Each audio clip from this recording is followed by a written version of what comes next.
Sir ಈ ಕಡೆಯಿಂದ ರಸ್ತೆ ಬರುತ್ತೆ ನೋಡಿ, ಹಿಂಗೆ ಹೋಗಿ ಈ ಕಡೆಗೆ ಆ ಮನೆ ಕಾಣ್ತಾ ಇದೆಯಲ್ಲ, ಅಲ್ಲಿ ಡಾಂಬರ್ ರಸ್ತೆ ನೋಡಿ, ಕಾರ್ ಹೋಗ್ತಾ ಇದೆ, ಅಲ್ಲೊಂದು ಟಿ ಹೋಗ್ತಾ ಇದೆ, ಅದೇ ಡಾಂಬರ್ ರಸ್ತೆ.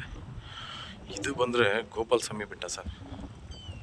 ನೋಡಿ ಗೋಪಾಲ ಸ್ವಾಮಿ ಬೆಟ್ಟ, ಕುಂಬ್ಳಪೇಟೆ ಹತ್ರ ಅಂತ ಇರೋಂಥ ಗೋಪಾಲ ಸ್ವಾಮಿ ಬೆಟ್ಟ.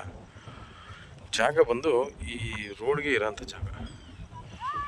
ಇಲ್ಲಿಂದ ಬರುತ್ತೆ, ಹಿಂಗೆ ಹೋಗುತ್ತೆ, ಈ ಕಡೆ ಈ ಹಿಂದ್ಗಡೆಗೆ ಹೋಗುತ್ತೆ ಜಾಗ. ಇದು ಬಂದು ಇದೇ ಜಾಗ ನೋಡಿ, ಇಲ್ಲಿ ಫೆನ್ಸಿಂಗ್ ಆಗಿದೆಯಲ್ಲ ಈ ಪಕ್ಕದ್ದೇ. ಇದು ಬಂದರೆ 3.5 ಎಕರೆ ಬರುತ್ತೆ ಸರ್. ನೋಡಿ ಇಲ್ಲಿ ಉಳುಮೆ ಮಾಡಿಲ್ವಲ್ಲ ಆ ಜಾಗ, ಅಲ್ಲೊಂದು ಫೆನ್ಸಿಂಗ್ ಇದೆ, ಆ ಫೆನ್ಸಿಂಗ್ ಪಕ್ಕದ್ದು ನೋಡಿ, ಇದು ಫೆನ್ಸಿಂಗ್ ಆಗಿದೆ, ಬಾಳೆ ಹಾಕಿದ್ದಾರೆ, ಒಳ್ಳೆ ವ್ಯೂ ಲೊಕೇಶನ್ನು. 3.5 ಎಕರೆ ಬರುತ್ತೆ ನೋಡಿ, ಒಳ್ಳೆ ರೆಡ್ ಸಾಯಿಲು ನೋಡಿ. ಸುತ್ತ ವ್ಯೂ ಹೇಗಿದೆ ಅಂತಂದರೆ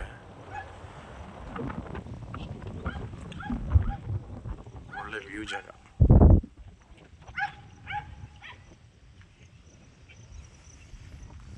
ನೋಡಿ ಇದೇ 3.5 ಎಕರೆ. ಈ ಕಲ್ಲಿಂದ ಈ ಕಡೆಗೆ, ಹಾಗೆ ಆ ಕೆಂಪು ಇದೆಯಲ್ಲ ಅದರಿಂದ ಈ ಕಡೆಗೆ ಹಿಂಗೆ ಉದ್ದಕ್ಕೆ ಬರುತ್ತೆ. ಇದು ಲೈನೆಲ್ಲ ಇಲ್ಲೇ ಇದೆ, ಏನು ಲೈಟ್ ಕಂಬ KEBದು ಏನೂ ಪ್ರಾಬ್ಲಮ್ ಇಲ್ಲ. ಸರ್ವೀಸ್ ಎಲ್ಲ ಜಮೀನ್ ಮೇಲೇ ಇದೆ.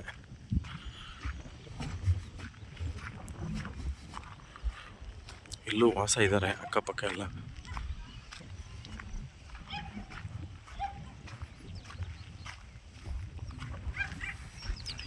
ಸ್ಟಾರ್ಟ್ ಆಗುತ್ತೆ ಅಲ್ಲಿ ತನಕ, ಕೆಳಗಡೆ ತನಕ ಬರುತ್ತೆ. ಒಟ್ಟು 3.5 ಎಕರೆ ಇದೆ ಇದು, ಕೆಳಗಡೆ ತನಕ ಬರುತ್ತೆ. ಇದೇ